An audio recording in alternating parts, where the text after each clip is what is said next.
วัสดีสวัสดียามยังแรงเย็นเนาะพบกับบ่าวเสือตามเคยเนาะวันนี้บ่าวเสือเข้าครัวแจงกินให้ครอบครัวคือเก่าเนาะ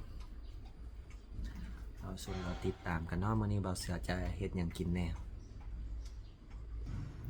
ดังไฟหนึ่งเข้า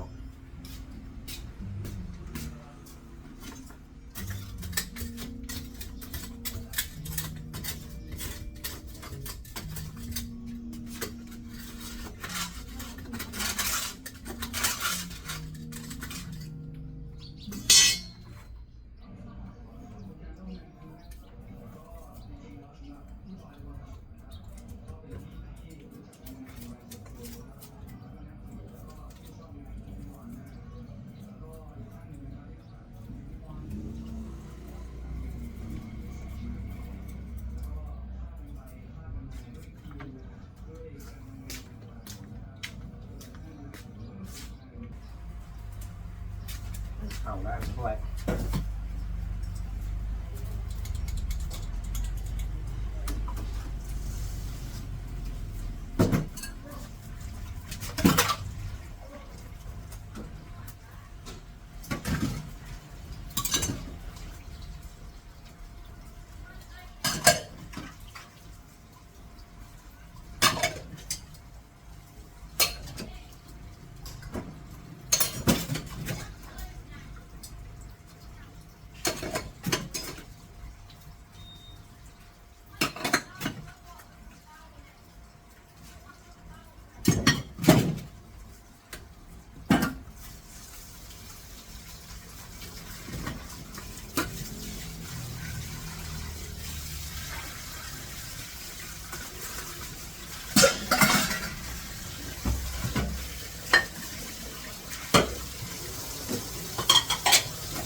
ข้าวเย็นกิน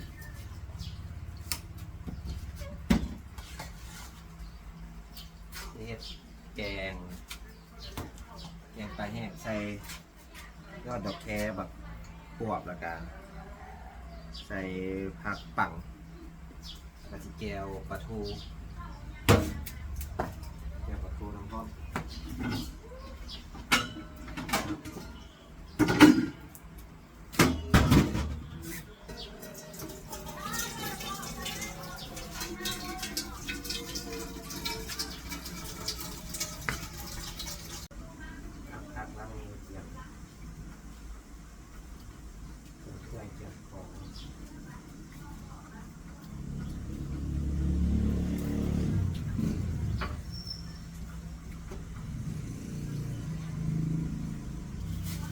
จะมาฮอดงานเครื่องอย่างนี้บริษัท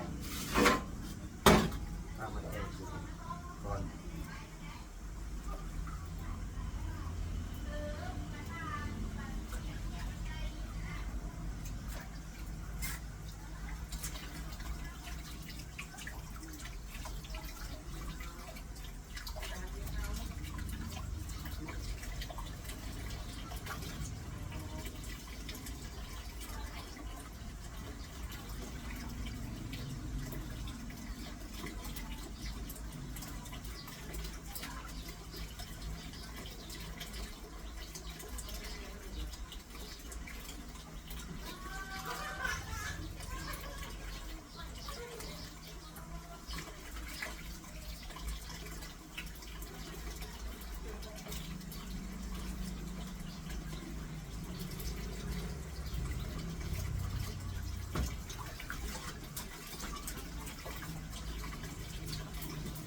ปิ้ง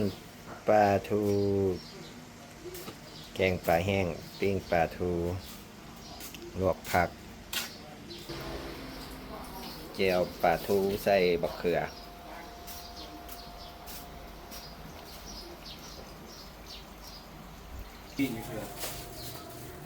ตามด้วยข้างหม้อแกงปลาแห้ง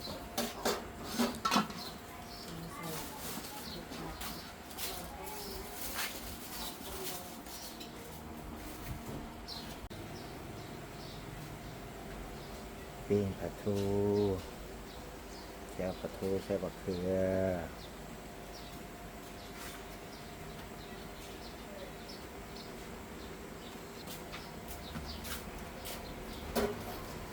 คนไล่แบบคนคิดตัวพอดีไลน์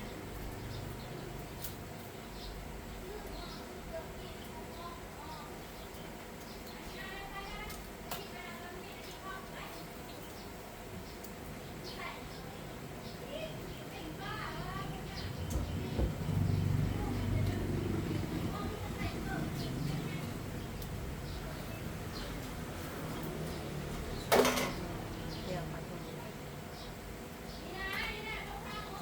นั่นหน่อยค้าเขา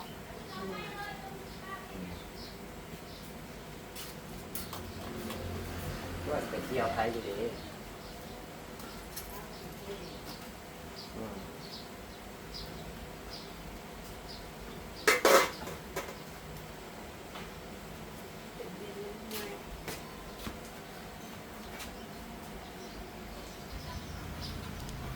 หม้อฟดละหม้อฟดลงตามด้วยเอาปลาแห้งลงนะใส่สายแห้งลงไป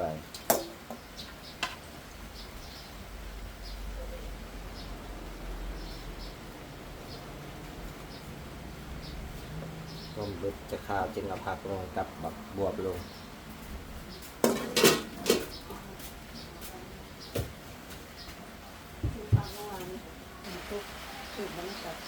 หม้อฟดแล้วเนาะวับตามด้วยบักบวบลงไปเนาะผักนานาชนิดใส่บักบวบก่อนน้ำซุปคนเมือบวบกับน้อยเนาะน้อยเอามาต้อนมาให้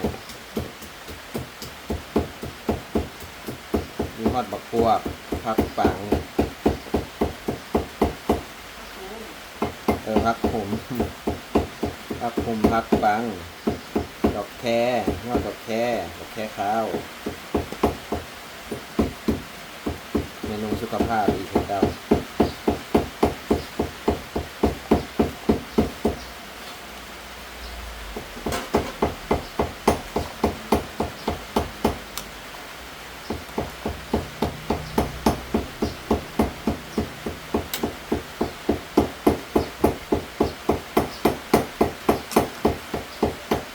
ฝนตกรัดแรงอีกแล้ว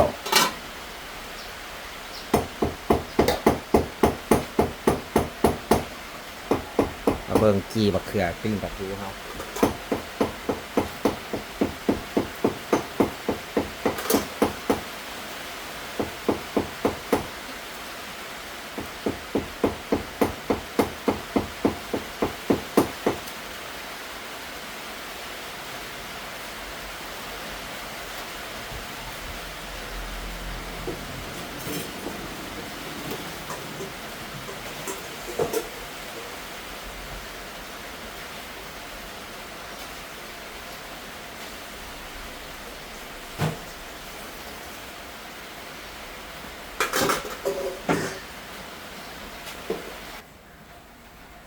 ฟดแล้วบักบวบสุกกับพี่น้องจางปลาแดกหน่อยหนึ่ง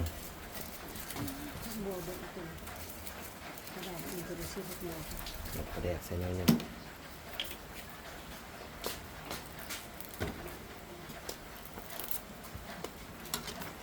แซ่บบ่พี่น้อง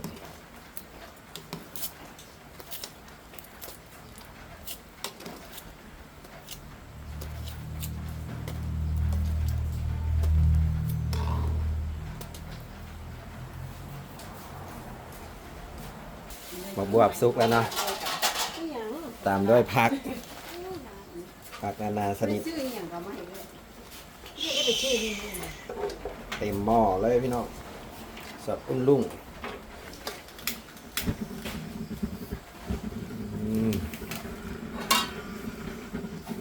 แซ่บบ่พี่น้อง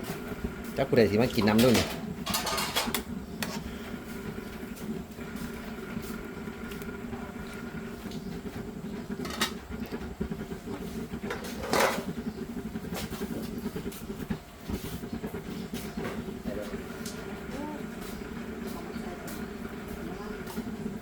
ค่อยหักก็ได้ หอยนี่มันเป่งปะเทียบเก่งเป่งเนี่ยนี่นะคุณเขา เอาไปเก็บเอาไป เล็กก็ฝากไว้ดีเขียนเต้าหู้ใส่ตำบักข้าวเปล่า แกงนี้ก่อนเลย เนาะต้องเดี๋ยวนั้น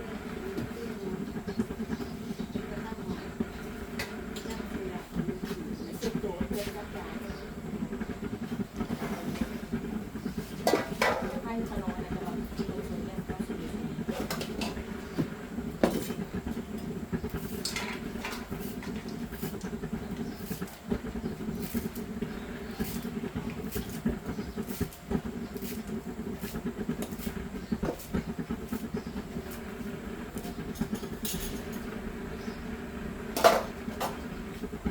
ยุบพัดปุ๊บแล้วตามด้วยห่อ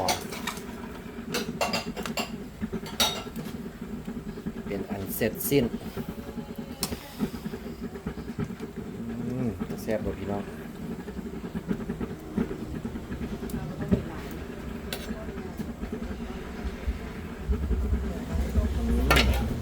แซ่บแซ่บแซ่บนัวนัว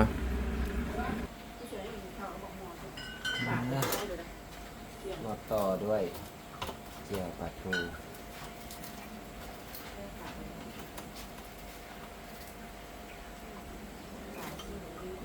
เจียวปลาทูเจียวปลาทูเจียวปลาทู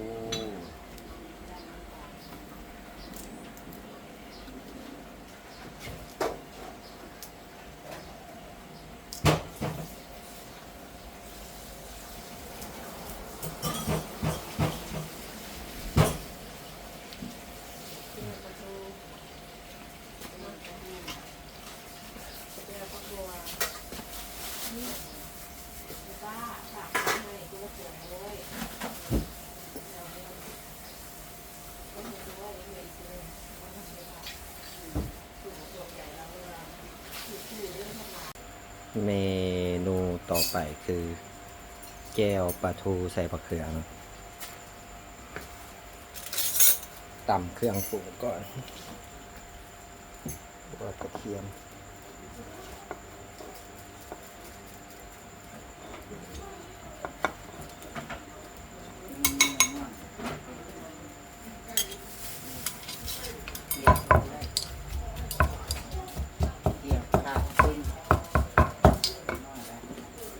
ใส่เกลือน้อยเนี่ย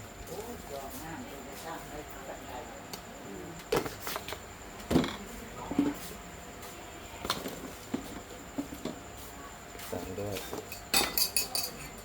เป็นหัวนิดนึง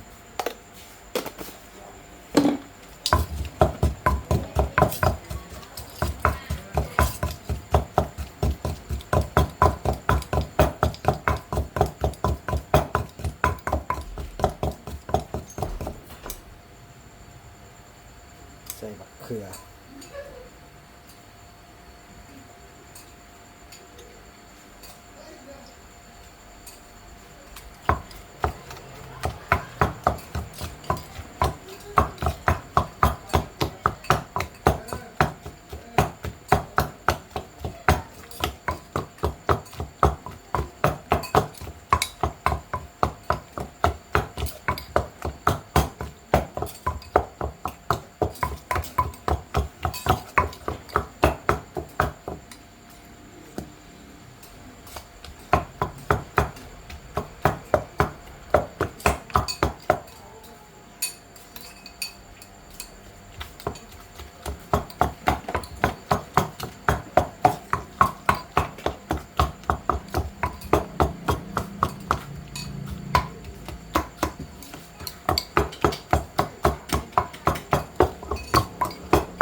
พี่น้อง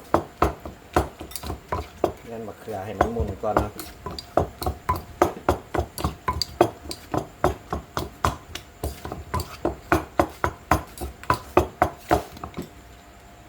ตามด้วยเนื้อปลาทูใส่ลงไป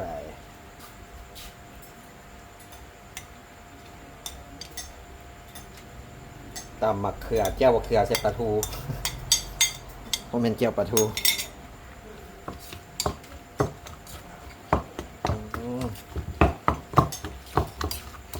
แซ่บเลยพี่น้อง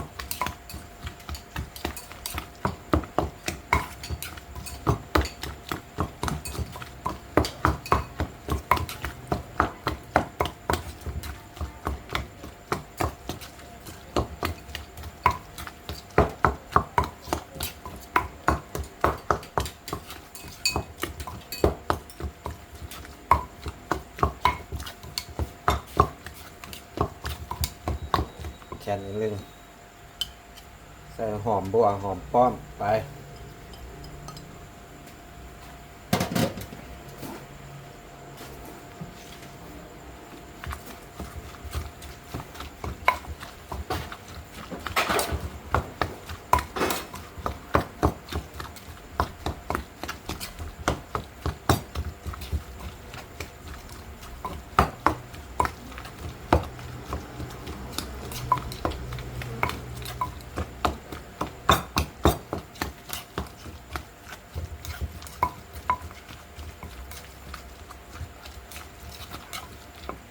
สีเมืองรสชาติ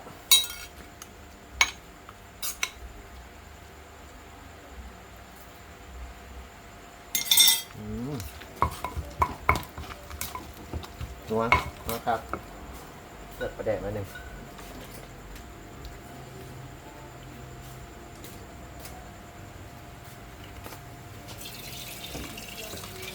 แก้วหนึ่งพี่น้องยังอีกแก้วหนึ่งแก้วหัวพักบัวมาแก้วหอมบัว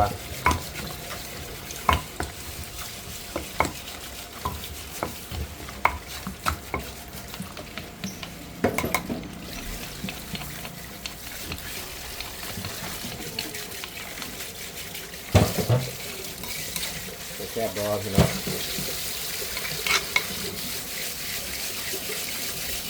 แก้วมะเขือใส่ปลาทูเมนูมื้อนี้มีแกงปลาแห้งคือเกาใส่บักบวบใส่ผักนานาชนิดแก้วมะเขือใส่ปลาทูแก้วหอมบัวลวกผักมาเด้อกินข้าวแรงน้ำกัน